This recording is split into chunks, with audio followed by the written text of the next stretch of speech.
হইতেছে। আমরা তো এইভাবে চলতেছি খুব কষ্টে দুঃখে দিচ্ছে। মালিকের কাছে 5-6 লাখ টাকা পাবো। প্রত্যেকটা জিনিসপত্র ভীষণ ভাবে দাম। আমরা যে বেতন পাই সীমিত আমার বেতন হয় না। শিল্পনগরী খুলনার আটরা মিরেডাঙ্গা শিল্প এলাকার বেসরকারি জুট মিলগুলো আজ ধ্বংসের দ্বার প্রান্তে।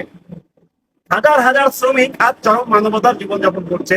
আমরা যদি আপনাদেরকে বলে থাকি যে আটরা মিরেডাঙ্গা শিল্প এলাকার Mohasin, Sonali, Ajax, Afil, jute spinners, fibre সহ বিভিন্ন মিলগুলোর শ্রমিকরা কিন্তু মালিকদের কাছে কোটি কোটি টাকা পাওনা রয়েছে এবং এই টাকা আদায়ের জন্য শ্রমিকরা কিন্তু দীর্ঘদিন ধরে তারা বিভিন্ন কর্মসূচি পালন করছে। তারা এই জেলা প্রশাসকের দপ্তরে ইতিমধ্যে কয়েকবার বৈঠক করেছে। এর মধ্যে যদি বলি যে মহাসিন জুট মিলটি 2014 সালে সম্পূর্ণ বেআইনিভাবে মিলের মালিক কিন্তু মিলটি বন্ধ ঘোষণা করে।